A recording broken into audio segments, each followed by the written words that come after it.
Hello दोस्तों, स्वागत है आप सभी का। आज जो हम चर्चा करेंगे वो होगा 10वें भाव को लेकर। यदि कोई भी ग्रह हमारे कुंडली में 10वें भाव में जाके बैठ जाए तो उससे हमें क्या समझना चाहिए, पहली चीज। और दूसरी एक बात और कि दसम भाव ऐसा भाव है जहां पर तीन ग्रहों को सीधे रूप से कारक माना जाता है, इसीलिए थोड़ा सा इस भाव को समझना आसान नहीं रहता।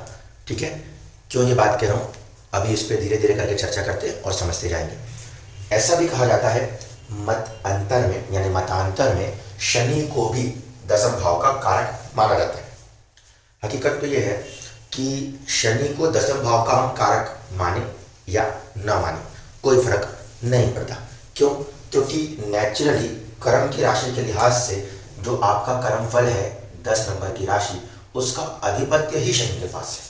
काल पुरुष कुंडली में दसम भाव पर शनि का पूर्ण आधिपत्य स्थापित है। ऐसी स्थिति में वो उस भाव का कारक हो या ना हो, लेकिन वो कहीं ना कहीं उस भाव पे अपना एक स्वामित्व काल पुरुष कुंडली से रखता ही रखता है।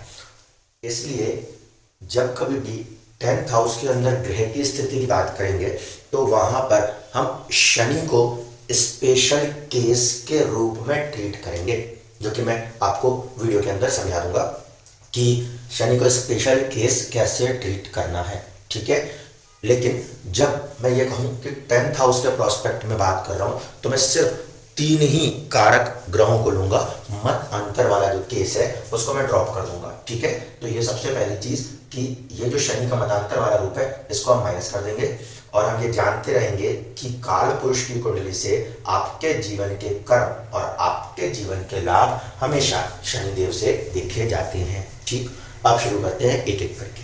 कौन से 3 ग्रह हैं जिन्हें यहाँ पे कारक तत्व हासिल है और कारक तत्व का मायना क्या है? कारक तत्व का मतलब है किसी पर्टिकुलर चीज को सिग्निफाई करना। ठीक है, जब भी बात भाव की होती है, मतलब स्पेसिफिक हाउस की होती है, तो हाउस 3-4 चीजों को सिग्निफाई करेगा। अगर वो 3-4 चीजों को सिग्निफाई करेगा तो उसके सिग्निफिकेटर्स उस हिसाब से देखे जाएंगे। जो चीज हमने 2nd हाउस में की थी, जहां पे बुध भी थे और गुरु भी थे, तो बुध से कहा वाणी और गुरु से कहा था परिवार। वैसे अब बात हम कर रहे हैं दसम भाव की। दसम भाव की सबसे बड़ी खासियत क्या है?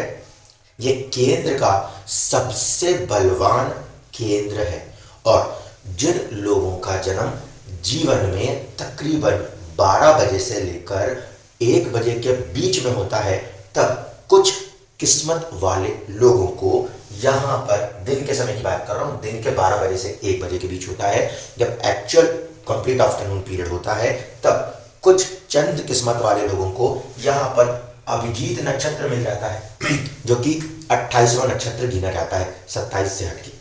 ठीक है, तो 10th हाउस में जहां पे भी आपकी कुंडली में सूर्य होते हैं, वो वाला हाउस जब भी दिन के 12 बजे से 1 बजे के बीच में, ठंड में ये समय बदल सकता है, वहां पर आते हैं तो उस अवधि में वहां पे एक खासियत आती है अभिजीत नक्षत्र आने की।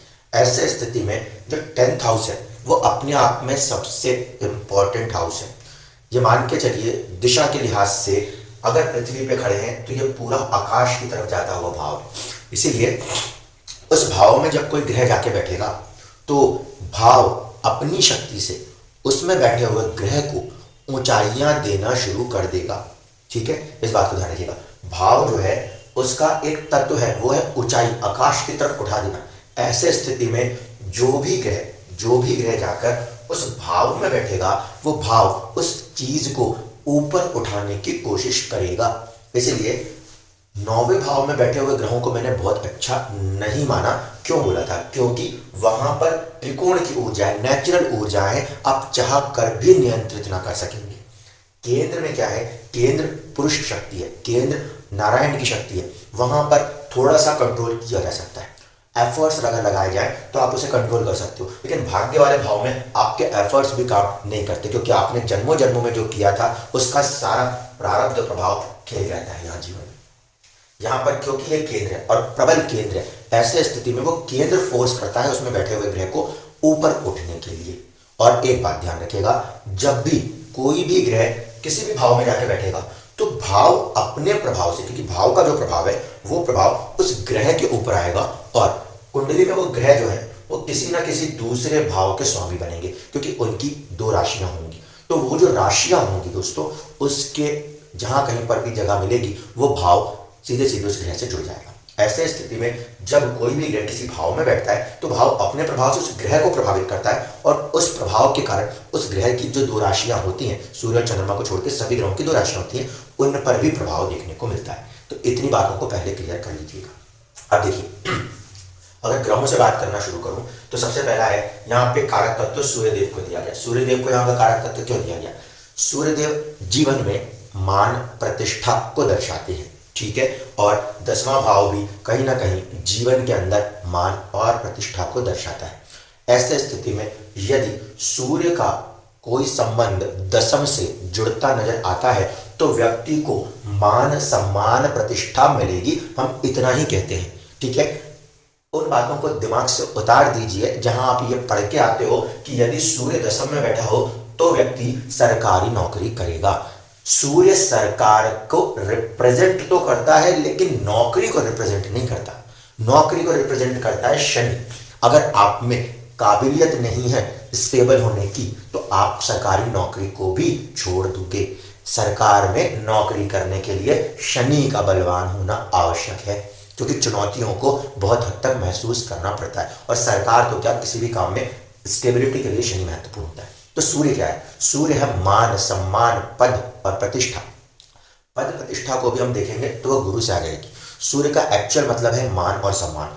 दुनिया में जितने भी लोग एक्चुअल में कहीं ना कहीं किसी ना किसी आधार पे अपनी प्रतिष्ठा अपने मान और सम्मान को यदि स्टैंड कर पाते हैं तो उनका सूर्य का संबंध कहीं ना कहीं दशम भाव से होता है। अब सूर्य खुद यहाँ बैठ जाए या फिर वो किसी की राशि में बैठा है और उसका स्वामी दशम में आ गया, तब भी उसका दशम से संबंध बन जाता है। संबंध बनने के बहुत सारे तरीके होते हैं, बस इतना ध्यान रखना है कि अगर सूर्य का संबंध दशम से है तो ये नहीं कहना कि सरकारी नौकरी ही करेंगे। हो सकता है कि वो प्राइवेट नौकरी करें, क्योंकि वहां पे अंदर आने वाली राशि के भी कुछ अपने गुण तत्व प्रभाव होंगे। लेकिन ये कहेंगे कि यदि सूर्य दशम में बैठा है, आदमी हो सकता है इंडिपेंडेंट बिजनेस करता हो, तब भी उसके पास एक लेवल ऑफ मान सम्मान गुण आएंगे।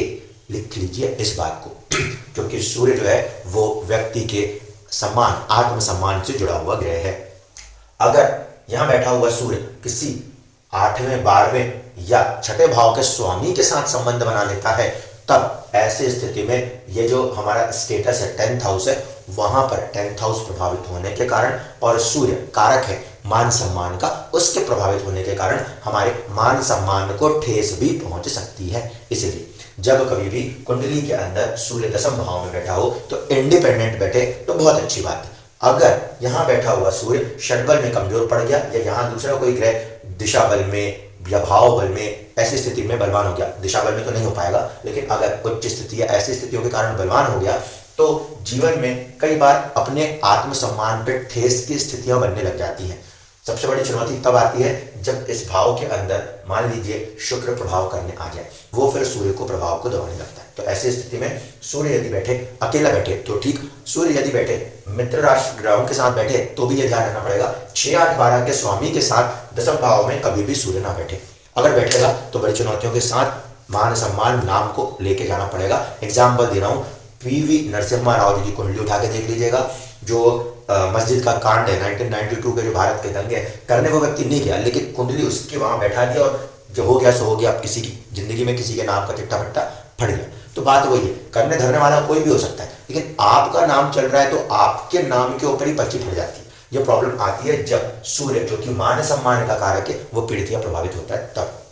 तो सूर्य यदि दशम में बैठा है, दशम में बैठेगा तो मान सम्मान को पूरी ताकत के साथ बढ़ाएगा। इतना ध्यान रखना है, उसके साथ कोई भी अगर ग्रह जुड़ रहा है तो उस ग्रह का संबंध 6, 8, 12 से नहीं होना चाहिए। बस इतनी सी बात हुई। यहाँ पे इसकी प्लेसमेंट अच्छी है, आप अपने जीवन में अपने मान सम्मान को बनाएंगे। लेकिन एक बात याद रखिएगा, हर वो चीज जो ऊंचाई पर जाती है उसका कोई ना कोई वजह जरूर होती है, क्योंकि ऊंचाई पर जाने के बाद कोई चीज को नीचे आना है। इसलिए समझ के ऐसे लोगों को जीवन में कार्य करना चाहिए जब कभी भी सूर्य दशम में आता हो तब। सेकंड प्लैनेट की बात करें वो है चंद्रमा। चंद्रमा की जब हम यहाँ बात करेंगे तो चंद्रमा का रिश्ता गुरु से भी अच्छा है, बुध से समतुल्य हो जाता है और सूर्य से भी मित्रता है। लेकिन चंद्रमा जब यहाँ बैठता है तो चंद्रमा को बस एक परेशानी आती है, वो क्या यहाँ पे इसको दिशा बल नहीं प्राप्त होता, और ये चौथे घर का कारक ग्रह होकर यहाँ बैठा हुआ है, और कई बार अगर चौथे का स्वामी भी हो गया तो इमोशनल हो जाता है अपने स्टेटस को लेकर। दूसरी एक चीज है कि चंद्रमा में चंचलता बहुत होती है, ऐसे स्थिति में स्टेटस के अंदर भी चंचलता देने की कोशिश कर सकता है। अगर शनि की राशि में स्थायी ग्रहों की राशियों में है तो फिर स्थायित्व है, अगर 4 नंबर की राशि और चंद्रमा है तो फिर बहुत ज्यादा चंचलता देखने को मिलेगी, स्टेटस के अंदर भी यह प्रभाव देखने को मिलेगा। लेकिन वो ये दिशा बलहीन है तो अपॉर्चुनिटीज इतनी आसानी से नहीं मिल पाती, बट प्लेसमेंट में इमोशनल्स वर्क्स में ऐसे लोग बहुत अच्छा काम कर सकते हैं। यहाँ पे आप नर्सिंग करवा लो, यहाँ पे आप छोटे बच्चों की टीचिंग करवा लो, इमोशन वाले कोई भी काम करवा लो, अगर अकेला चंद्रमा है तो बेहतरीन तरीके से व्यक्ति काम करके दे सकता है। यहाँ पे चंद्रमा जिस भी भाव से जुड़ के यहाँ बैठेगा उस भाव को नेचुरल में मिल जाएगा, इसलिए 10वें घर में 6ठे 8वें 12वें के स्वामी भी आके अगर बैठ जाए तो वो उनको भी उठाने लगेंगे, इसमें कोई दो राय नहीं होती। प्लेसमेंट के लिहाज से नीच राशि बस ना हो क्योंकि उसकी परिस्थिति परेशान करेगी, अन्यथा वहां पे चंद्रमा प्लेसमेंट ठीक है। पद प्रतिष्ठा के लिए जब हम बात करते हैं गुरु की तो उसका समर्थन करता है। ऐसे लोगों को भी जीवन में उनके अपने वैल्यूज के कारण, अपने इमोशनल सपोर्ट के कारण कहीं ना कहीं किसी तरीके से एक मान सम्मान हासिल होता है। सूर्य और चंद्रमा दोनों ही राजसिक नेचर के ग्रह हैं, ऐसी स्थिति में कहीं ना कहीं इन्हें अच्छे जो राजसिक प्रभाव होने चाहिए वो जीवन में हासिल हो जाते हैं। ठीक है, अब अगर बात करें यहाँ पे स्पेसिफिक बुध की, तो बुध को इस भाव का कारक तत्व के साथ क्यों जोड़ा गया, अब इसको समझिए।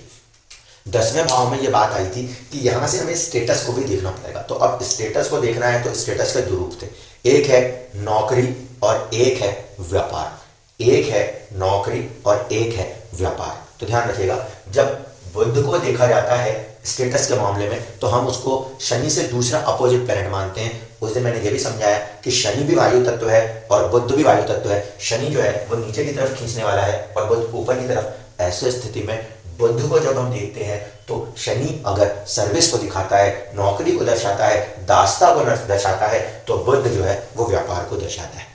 तो जब 10वें भाव के साथ बुध को जोड़ के देखा जाता है तो मान के चलिए ऐसे व्यक्ति को कहीं ना कहीं व्यापार के साथ जोड़ के देखा जा सकता है।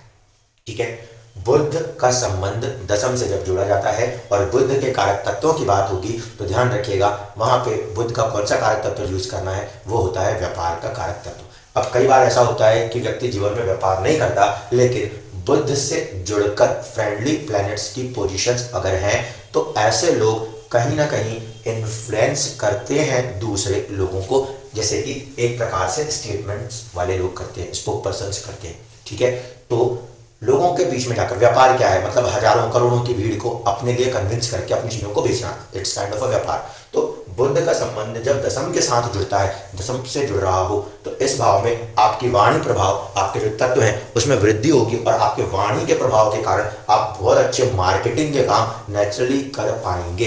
अगर आप बिजनेस नहीं भी कर पा रहे हैं, मरकरी की प्लेसमेंट 10th हाउस में है, 10वें के हिसाब से वो उस भाव में अपनी तरीके से उसके तत्व को बढ़ाएगा और ऐसी स्थिति में कहीं ना कहीं बुध अगर यहाँ है तो व्यापारी हो सकते हैं। अगर व्यापार ना भी करते हो तो अपने वाणी के दम पर ऐसे लोग बहुत ही आगे तक जाकर अपना नाम बना सकते हैं, मान सम्मान बना सकते हैं। सूर्य बुध का सपोर्ट हैंड से कोई प्रॉब्लम नहीं आती।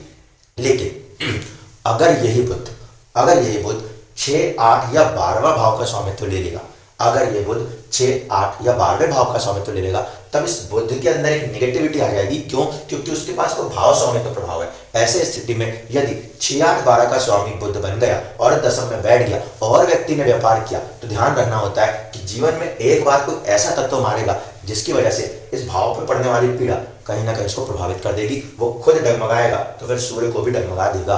बुध जिसके साथ जुड़ेगा वो ऐसा बच्चा है कि खुद जिद पे आएगा तो खुद को तो बजाएगा ही, दूसरे की भी ऐसी तैसी कर देगा।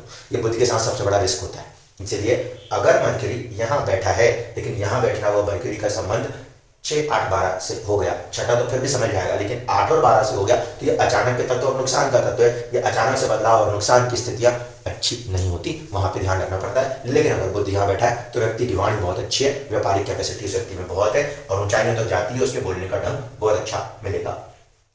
अब यहाँ पे बात की जाए गुरुदेव की, इस भाव में कोई भी ग्रह खराब नहीं होता, इतना याद रखिएगा, लेकिन ग्रह जब बैठता है तो उसका प्रभाव जरूर होता है, उस भाव को उसका बल झेलना पड़ता है।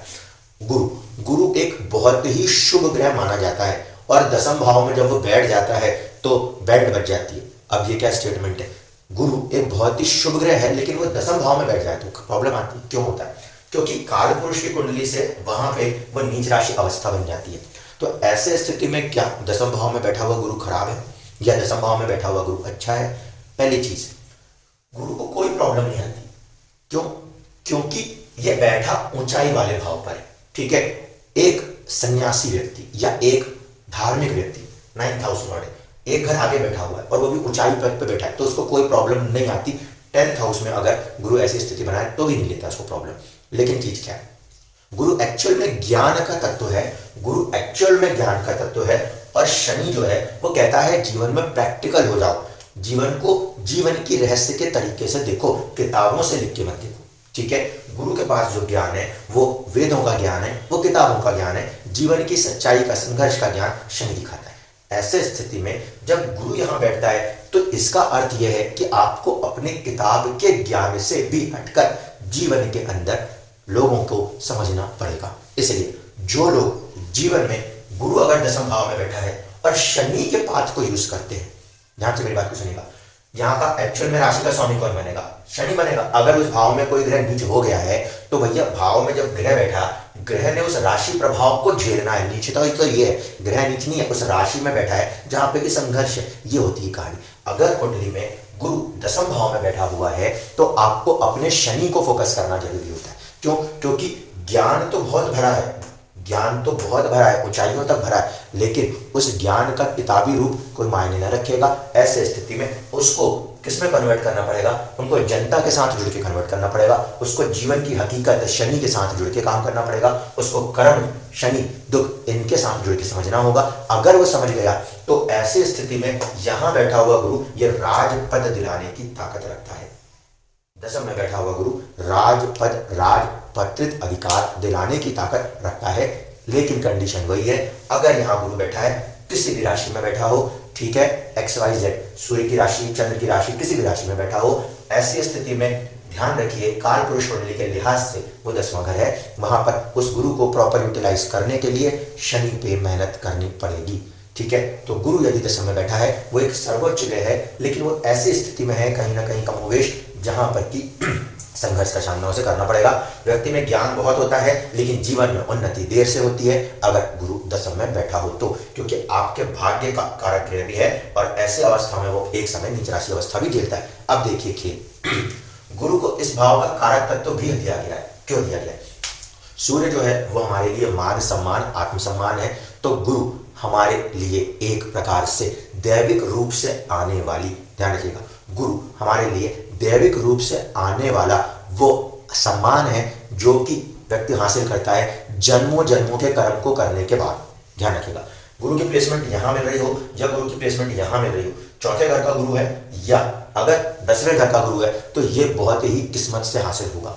इसीलिए कह रहा हूं, गुरु कहीं भी बैठेगा उस पर्टिकुलर भाव को एक नेचुरल देव कृपा हासिल हो जाएगी। इस स्थिति में यहाँ पे व्यक्ति अगर आगे बढ़ता है तो लोग उसको बहुत ही आदर सम्मान खुद से देते हैं। यहाँ पे मान सम्मान की स्थिति सूर्य जैसी नहीं है, यहाँ पे उसके कर्म ही उसके लिए ऐसा कारण बन जाएंगे कि लोग उसको रिस्पेक्ट देते नजर आएंगे। नेचुरल रिस्पेक्ट खींच ले जाता है गुरु, लेकिन फिर वही कंडीशन है, ज्ञान है वो काम किसके ऊपर करे? शनि के ऊपर करे। अगर ऐसा नहीं हुआ तो इसका रिवर्स इफेक्ट आ जाएगा। क्यों? क्योंकि देखिए ये तो देव कृपा है, देव कृपा तो कोशिश कर रही है, लेकिन मान सम्मान यहाँ व्यक्ति अपने से नहीं बना रहा, यहाँ पे उसको मान सम्मान दूसरे लोग देते हैं। ठीक है, सूर्य की कंडीशन में आप मेहनत करते हो, आप अपने दम पे इस बात को कमेंट रखते हो कि मैंने इसे बनाया है इसलिए मेरे पास है, यानी आज अगर मैं अमीर हूं इसलिए मैं पूजा जा रहा हूं, तो जिस दिन वो सूर्य ढल जाएगा मैं गरीब हो जाऊंगा, जनता मुझे नहीं पूछेगी।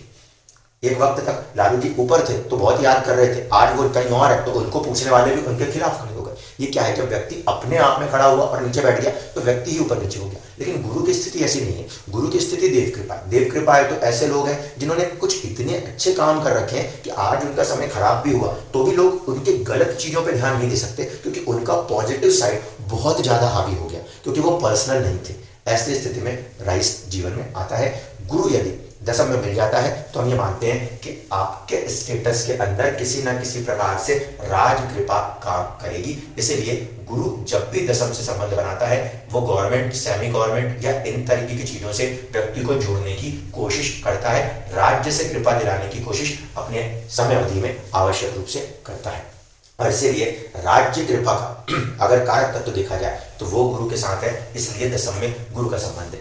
अब देखेंगे कि गुरु से मित्र ग्रह अगर वहां बैठे हैं तो हम कहते हैं कि लोग जीवन में काम कर रहे थे, उन्हें पद्म विभूषण जैसे सम्मान प्राप्त हुए सरकार के द्वारा, क्योंकि जो गुरु का मित्र आएगा वो सूर्य का भी मित्र आवश्यक रूप से आएगा। ध्यान रखिएगा, अगर जो ग्रह बैठा वो गुरु का मित्र नहीं होगा, वो बुध का मित्र हो जाएगा, तो ऐसे स्थिति में ऐसे लोग इन्फ्लुएंस करेंगे जनता को, ऐसे लोग व्यापारिक टाइप के लोग होंगे और उनकी उन्नति व्यापारिक रूप से देखने को आपको मिल जाएगी।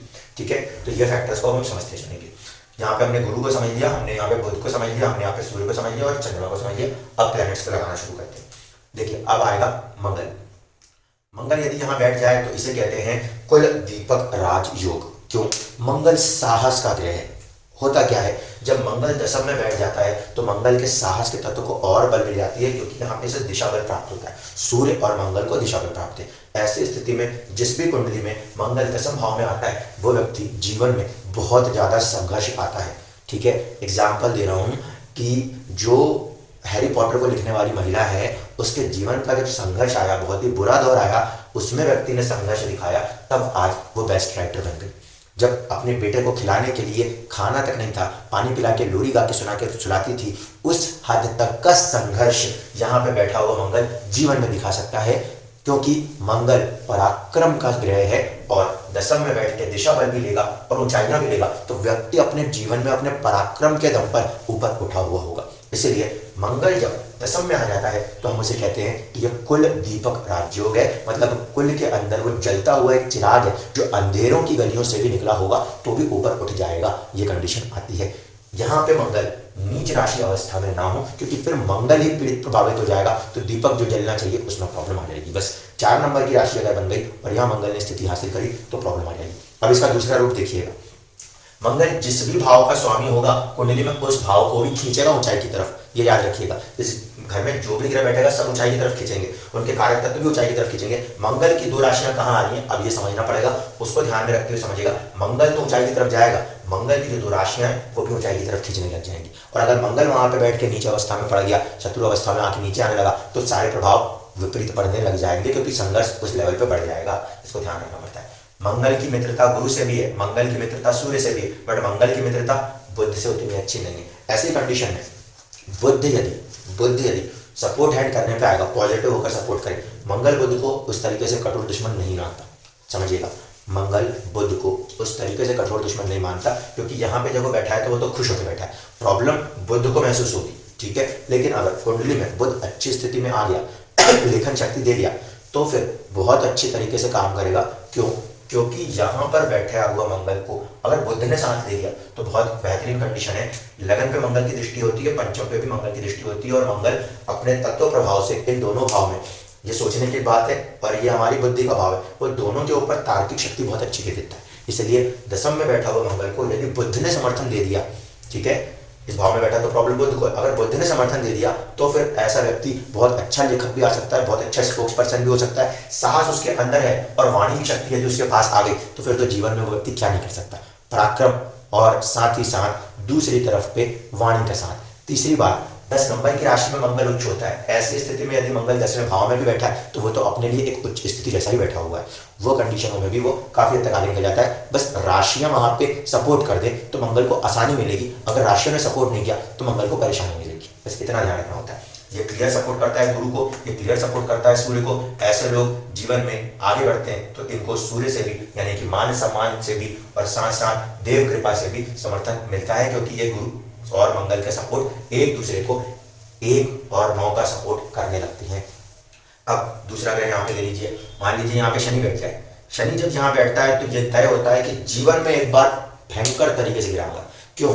वो इसलिए क्योंकि सूर्य के साथ इसका समर्थन नहीं आ रहा होता, ठीक है। ऐसी कंडीशन में किस चीज को गिराता है? मान सम्मान को गिराता है, ठीक। बहुत अच्छे से अच्छा व्यक्ति क्यों ना हो, जीवन में एक बार जरूर गिरेगा, ये तय है। भले वो इंसान कितना ही परोपकारी हो, कितना ही धर्मात्मा हो, जीवन में एक बार कठोरता से नीचे जरूर गिराएगा।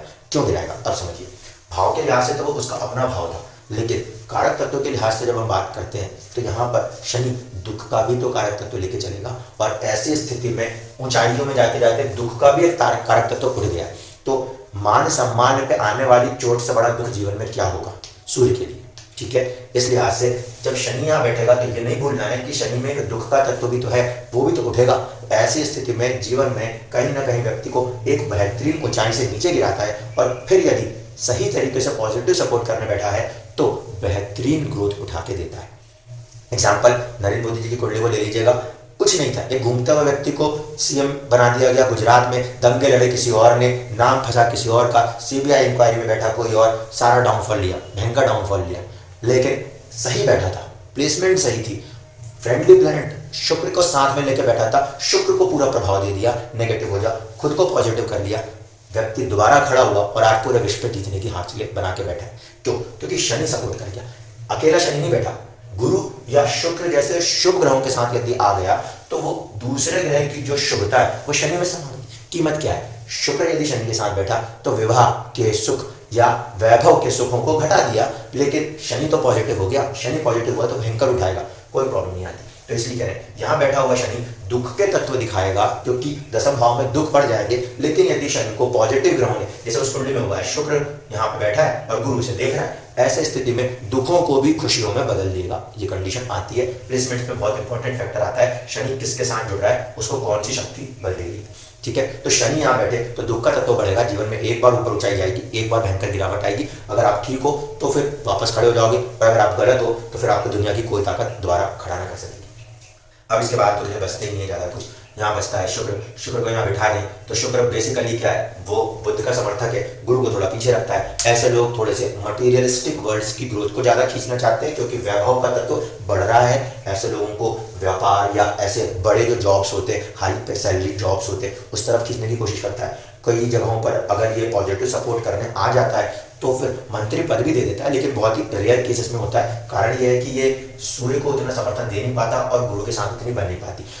ऐसे व्यक्ति को मंत्री पद पे बना दीजिए तो उसके घर से 300-400 करोड़ की संपत्ति अगर लूट के वो ले आए तो कोई परहेज नहीं होगा। क्यों? क्योंकि उसका शुक्र का प्रभाव बढ़ गया, ऊंचाइयों पे बढ़ गया, जनता गई भाड़ में, सारा पैसा अपने पास आना चाहिए। तो यहाँ पे अगर शुक्र बैठा है तो ऐसे लोगों को जन सेवा में नहीं जाना चाहिए। ऐसे लोगों को लिए सही है, होटल इंडस्ट्रीज से आने वाले पैसे ऐसे लोगों को सही है। मतलब शुक्र का तत्व इसमें भी आता है। परफ्यूम के बिजनेस करके पैसा बनाना है, बेहिसाब पैसा बनाना है। 5 रुपए की चीज को 5000 में बेच के पैसा बनता हो, वैसी जगहों पे काम करिए। यहाँ पे खूब पैसा, अटूट पैसा आ जाएगा। शुक्र यदि यहाँ पे स्थित हो गया, उसे दिशा बल प्राप्त नहीं होता, बस ये चुनौती का सामना करना पड़ता है। बट ओवरऑल नीच राशि अवस्था ना हो तो वो शुक्र यहाँ बैठ के प्राइवेट में ज़्यादा सपोर्ट करता है और वहाँ से काफ़ी हद तक धन कमाने की कोशिश करता है। मंथली सैलरी 2 लाख 3 लाख रुपए, करोड़ रुपए हो जाए तो कोई बड़ी बात नहीं होती, ठीक है। यहाँ पे शुक्र का तत्व, क्योंकि वैभव का तत्व बढ़ना चाहिए। व्यक्ति परफ्यूम लगा के घूमे, गाड़ी वाड़ी दिखाए, मतलब वो शुक्र प्रभाव ऐसा होता है। इसलिए कह रहा हूँ वहाँ पे उसका तत्व सूर्य के तत्व को उस तरीके से सपोर्ट नहीं करता। अपना नाम सम्मान खुद खराब कर सकता है ऐसा व्यक्ति। गुरु का जो गुरु कृपा है उसको दबाने की कोशिश कर देता है, क्योंकि गलत हरकतें कर देगा तो फिर आप उसे बचा ना सकोगे। बुद्ध के प्रभाव को बढ़ाता है, वाणी के प्रभाव में बड़े अजीब सी एक मिठास दे देता है। इसलिए ऐसी चीज़ों के लिए व्यक्ति अच्छा बोल के बहुत सारी चीज़ें कर सकता है।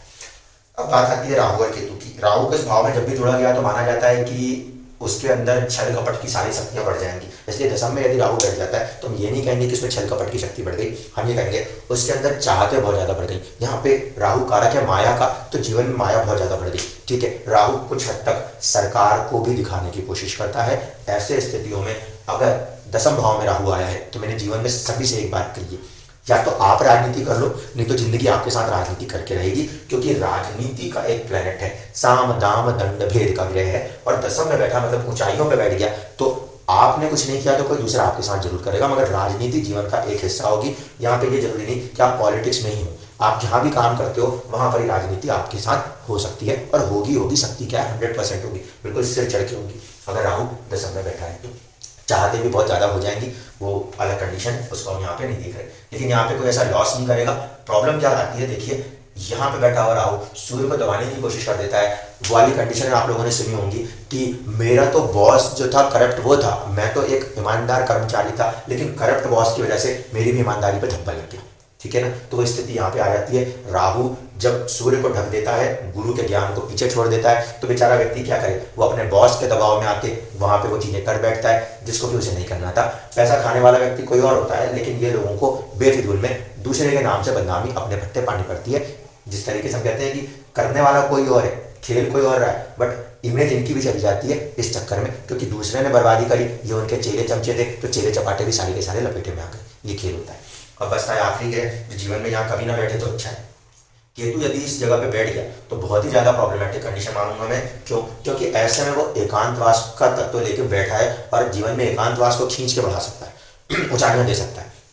एस्ट्रोलॉजी का प्लेनेट है, पॉइंट्स अच्छा है कि एस्ट्रोलॉजी साइड से ये प्लेनेट की प्लेसमेंट यहाँ पे अच्छी की जा सकती है। सूर्य का समर्थन कर देगा, कोई बहुत नेगेटिव नहीं है, और गुरु का समर्थन कर देगा बहुत अच्छी कंडीशन में, उसको भी कोई प्रॉब्लम नहीं है। लेकिन क्या है कि जब यहाँ पे इसकी प्लेसमेंट आएगी तो फिर इसमें कोई 1.5 साल वाला प्रॉब्लम काम के अंदर खड़ा हो जाएगा, या फिर आप इधर उधर प्लेसमेंट चेंज देख रहे हो, या फिर काम जो भी आप करते हो उसमें 1-1.5 साल तक आप मन लगा पाते हो, नहीं तो प्रॉब्लम। क्योंकि केतु जहाँ बैठेगा उस भाव में, इस भाव को बढ़ना चाहिए था। केतु वहां बैठा तो वो सोखने वाली ताकत आती है। राहु का काम तो बढ़ाना, केतु का काम है घटाना। ये भाव ऊंचाई देने गया था और आपने उसको केतु लगा दिया। केतु मोक्ष वाली स्थिति का ग्रह था, मोक्ष का ग्रह था ना, अब वो मोक्ष का ग्रह कहाँ उठा दिया आपने, तो ये प्रॉब्लम यहाँ पर आती है। ऐसे लोग जीवन के अंदर अच्छे एस्ट्रोलॉजर बन सकते हैं, कोई प्रॉब्लम नहीं है, लेकिन कंडीशन वहां पर खड़ी हो जाती है कि फिर जीवन के अंदर एक एकांतवास दिखाने की कोशिश कर देता है। एक लेवल तक मान सम्मान को ऊपर उठाता है, लेकिन फिर केतु है, फिर बोलता है त्याग दो, कुछ नहीं रखा जीवन में। ऐसी स्थितियां पैदा हो जाती है। तो अब त्यागने के लिए या तो बहुत मान सम्मान मिल जाता है व्यक्ति को, उसके बाद त्याग हो जाता है, ये कह सकते हैं। बट यहाँ पर अगर केतु बैठता है तो थोड़ा सा जो उसका एक एकांतपन है वो वाली स्थितियां जीवन में बढ़ जाती हैं। नौकरियों को लेकर भी हम बात करेंगे तो फिर कभी इधर से इधर मूव कर रहे हैं, कभी वहाँ मूव कर रहे हैं, घर से दूर रह के काम करना पड़ रहा है, बहुत प्रेशर्स पे काम हो रहे हैं, ऐसी चीजें यहाँ पे आती है। पॉजिटिव साइड पर देखूं तो बस एक ही बात कहने को मिलती है, केतु बारीकी का ग्रह है, और अगर केतु दशम में बैठा है तो व्यक्ति जीवन में बहुत ही बारीक से बारीक काम कर सकता है। जब हम कहते हैं केतु, तो केतु को हम लेते हैं घड़ी, यानी कि बहुत छोटी सी मशीन, और राहु को हम कहते हैं बड़ी मशीन। तो केतु अगर दशम में बैठा है तो व्यक्ति के अंदर काबिलियत है बहुत बारीक काम को करने की, लेकिन वो बारीक काम को करने की काबिलियत की वजह से वो चीज़ बहुत धीमे धीमे करके डेवलप होती है, बहुत संघर्षों के साथ डेवलप होती है। 1000 ठोकर के बाद एक बारीकी समझ में आती है। ये जीवन की सच्चाई यहाँ पे लागू हो जाती है। सपोर्ट कर देता है सूर्य को, कोई बहुत नेगेटिव नहीं है।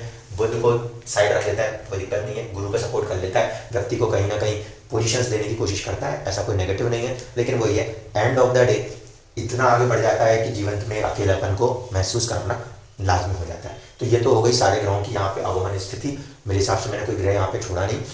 सूर्य समझा दिया, पॉजिटिव है, बट किस भाव का स्वामी है इसको ध्यान रखना है, और 6-8-12 से संबंध ना हो, नहीं तो प्रॉब्लम है। क्योंकि जो हम उस भाव में जो जाके बैठेगा उसके भाव में भी बदला जाएगा। 8वें का स्वामी दशम में बैठ जाए तो 8वें की ताकत उठने लग जाती है। ऐसे में आध्यात्मिक शक्ति उठ सकती है, ऐसे में राजनीतिक शक्तियां उठ सकती हैं। ठीक है, इसी तरीके से अब जो मैंने आपसे लास्ट में बात कही थी, वीडियो जरूर थोड़ा लंबा हो रहा है, लेकिन एक लास्ट कंसिडरेशन है जिसे समझना बहुत जरूरी है, वो है शनि। शनि आपकी कुंडली में कहीं पर भी बैठा हो, शनि आपकी कुंडली में कहीं पर भी बैठा हो, क्योंकि उसका संबंध हमारे पिछले जन्म के कर्म के हिसाब से था। इसीलिए पूरी की पूरी चीज में जब हम प्रोफेशन स्टेटस की बात करते हैं, पूरी की पूरी चीज में जब हम प्रोफेशन स्टेटस की बात करते हैं, क्योंकि 10वां भाव हम यहाँ पे स्टेटस की बात कर रहे थे, और यहाँ पे आने वाले ग्रह ऊंचाइयों के साथ हमें स्टेटस में इस तरीके का प्रभाव दिखाएंगे, ये कह रहे थे। यहाँ बैठा हुआ ग्रह यदि नीच राशि अवस्थाओं में आता है तो इसका मतलब है कि वो स्टेटस को नीचे गिराने की भी कोशिश करेगा। क्यों? क्योंकि उस भाव में जो राशि है उसमें ग्रह बैठ के नीच हो रहा है। इसका अर्थ है कि उसके तत्व, उसके प्रभाव, मान लो मंगल यहाँ नीच हो रहा है तो मंगल के तत्व गुस्सा, जल्दबाजीपना, वो आपको इस भाव से नीचे गिराने की कोशिश करेगा। ये समझ लीजिए। चंद्रमा नीच हो रहा है तो आपका इमोशनल वाली कंडीशन है, वहां पे आप सस्टेन नहीं कर पा रहे हो, गिराने की कोशिश करेगा। जब ग्रह नीच हो रहा है तो उस राशि के स्वामी पे ध्यान दीजिए, उसको बैलेंस करिए, क्योंकि वो जो प्रॉब्लम आ रही है वो उस जमीन से आ रही है। उस जमीन में अब आप उस तरीके से, वहां जो ग्रह बैठा है उसको पेड़ समझ लीजिए, उस पेड़ को जिस न्यूट्रिएंट की आवश्यकता है उस जमीन में वो न्यूट्रिएंट नहीं है, तो अब पेड़ को अगर वहां लगाए रखना है तो न्यूट्रिएंट पे ध्यान दीजिए, इसलिए कंडीशन वो होती है। अब बात कर रहा हूँ शनि की। शनि कुंडली में जिस भी भाव में बैठेगा और जिस भी राशि में बैठेगा उसका एक बहुत गहरा संबंध होगा आपके दैनिक दिनचर्या कर्म के साथ, क्योंकि उस भाव और उस राशि का प्रभाव जीवन के अंदर बहुत महत्वपूर्ण हो गया था। इस कारण से शनि जिस राशि में बैठता है और उससे नेक्स्ट राशि, ये 2 राशियों के प्रभाव बहुत इंपॉर्टेंट लिए जाते हैं। और इवन की नाड़ी एस्ट्रोलॉजी के अंदर भी हम ये मानते हैं शनि जिस राशि में बैठा है और 30 साल के बाद जब वो आगे बढ़ के बैठेगा तो आपकी जिंदगी के कम से कम 60 साल की स्थिति तो शनि के ऊपर ही निर्भर कर जाती है, मान के चलिए। तो अब देखिए, शनि की प्लेसमेंट जिस भी हाउस में होती है वो हाउस बहुत इंपॉर्टेंट होता है। क्यों? क्योंकि उस पर्टिकुलर हाउस से जुड़कर ही शनि यानी कि दुख का और शनि यानी कि कर्म का तत्व काम करेगा, ये ध्यान रखिएगा। मान लीजिए शनि यदि फर्स्ट हाउस में बैठा है, इसका मतलब है शरीर के ऊपर या तो दुख है या अपने खुद के मान सम्मान को लेकर ही बहुत ज्यादा काम करना पड़ेगा, दिशा बदल नहीं आता, बहुत मेहनत करनी पड़ती है। शनि यदि सेकंड हाउस में बैठा है, मैं उच्च नीच की तो बात ही नहीं कर रहा, ध्यान रखिएगा, भाव प्लेसमेंट से बात कर रहा हूँ। शनि यदि सेकंड हाउस में बैठा है तो ऐसे व्यक्ति अपने फैमिली कुटुंब की तरफ बहुत ज्यादा काम करता हुआ नजर आएगा। ऐसे व्यक्ति को संचित धन बनाने के लिए भी काफी एफर्ट्स करने हैं, उनका कर्म वहां कनेक्ट हो जाता है। अगर शनि तीसरे भाव में बैठा है तो उससे छोटी मोटी यात्राएं और संघर्षों की स्थितियों का सामना उसके कर्म के अंदर होने लगता है, कम्युनिकेशंस वाली चीजें भी उसको सपोर्ट कर देती है। चौथे घर में बैठा हुआ शनि, चौथा घर और शनि अगर संबंध कर रहा है तो ऐसी स्थिति में यह राज्य से, अधिकार से, क्षेत्र के ऊपर राज्य करने की शक्ति देता है, क्योंकि शनि जनता का कारक है और वो जनता का भाव है। तो जब भी शनि दृष्टि संबंध बना ले, राशि से स्वामित्व संबंध बना ले, ऐसी स्थितियों में अगर चौथे से जुड़ जाए तो फिर जनता की सेवा करते हुए, कर्म करते हुए व्यक्ति ऊपर उठ जाएगा, ये श्योर शॉट होता है। अगर जनता की सेवा नहीं कर रहा तो, देश की सेवा नहीं कर रहा तो फिर उसका कर्म उस तरीके से देखना पड़ेगा, क्योंकि ऐसे लोग यहाँ पर अगर बैठा हुआ शनि है तो पब्लिक डीलिंग्स या जनताओं से जुड़े हुए जो काम होते हैं वहां कहीं पे घूर फिर के आ ही जाते हैं। यहाँ पे यदि शनि की प्लेसमेंट है तो संतान से, विद्या से, हायर लर्निंग्स वाली चीजों से, वैसी चीजों का प्रभाव होता है। या अगर ये जनता है तो ये जनता का धन है, तो कई बार ऐसा भी देखने को मिलेगा शनि पंचम भाव में बैठा था और उसका जो कर्म था वो बैंकिंग के साथ जुड़ गया, तो वहां पे क्या हुआ, ये अगर ये जनता का भाव है तो ये जनता का धन है, ऐसे स्थिति में जनता का धन मतलब आज की तारीख में बैंक। इसलिए कई बार कुंडली में यदि शनि पंचम भाव से बैठा हुआ दिखे तो ये भी कह सकते हैं कि व्यक्ति का कर्म बैंक के साथ जुड़ रहा होगा। ये शनि का कर्म का फैक्टर काम करने लगता है। शनि छठे भाव में बैठ के काम कर रहा है या संबंध बना के काम कर रहा है तो कोर्ट, कचहरी, हॉस्पिटल्स, ऐसे वाली चीजें हो सकती हैं जहां मामले सुलझाने वाले काम हो रहे हो, वो प्रभाव देखने को मिल सकता है। सर्विसेज के अंदर अच्छा जाता है, सलाहकारी वाले काम है, चीजों के बीच में लड़ाई झगड़े सुलझाने वाले काम है, करने को मिलते हैं। श्री कृष्ण जी की कुंडली में वहां बैठा हुआ था, वो गए, दूत बनकर गए, कोशिश करी उन्होंने, तो वो चीजें होती हैं।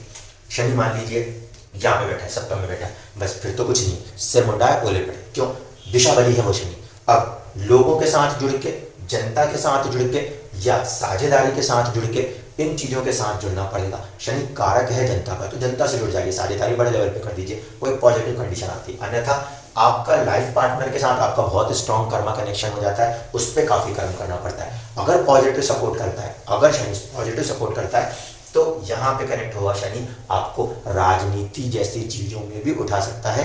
क्यों? क्योंकि पद प्रतिष्ठा के साथ भी वो भाव जुड़ा होता है। तो सप्तम में बैठे हुए शनि का प्रभाव यदि आ रहा है, अगर बाकी चीजें पॉजिटिव हैं तो कई बार व्यापार, कई बार बड़े चीजों में वो लोगों को इन्वॉल्व करने की ताकत दे देता है। बिजनेसेस भी हो सकते हैं, यात्राओं का घर है तो कर्म का जो संबंध है वो यात्राओं के साथ भी जुड़ जाया करता है। ठीक है, 3, 7, 11 यात्राएं हैं, लंबी यात्राएं, तो उनसे जुड़ जाता है।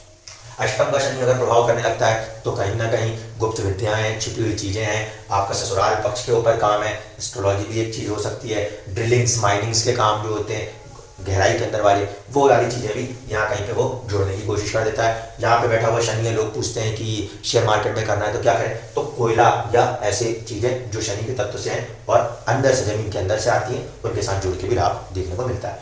शनि अगर नवम में बैठा हुआ दिखाई देता है तो ऐसी कंडीशन में हायर लर्निंग्स, ज्ञान, ऐसी चीजों की तरफ वो खींचने की कोशिश करता है। नहीं तो फिर कर्मा के फैक्टर के हिसाब से अगर बात करें तो यहाँ पर अगर शनि नवम भाव में बैठता है तो चैलेंजेस आते हैं। वो क्यों आते हैं? यहाँ का एक्चुअल लॉर्ड उसको मान के जब हम देखते हैं तो अपने से एक घर पीछे जाता है। ऐसे लोगों को प्रोफेशन के अंदर चैलेंजेस का सामना बहुत ज्यादा करना पड़ता है अगर शनि 9th हाउस में आके बैठ जाए तो। लेकिन अगर ऐसा व्यक्ति हायर लर्निंग से, रिसर्च के आने वाले रिजल्ट्स जैसी चीजों के साथ कनेक्टेड है तो 8वें या 9वें भाव का बैठा हुआ शनि वहां सपोर्ट कर देता है। गुरु के साथ उसका कोई ज्यादा नेगेटिव फैक्टर काम नहीं करता। हायर लर्निंग्स वाली चीजों में ऐसे लोग बहुत अच्छा काम कर ही लेते हैं।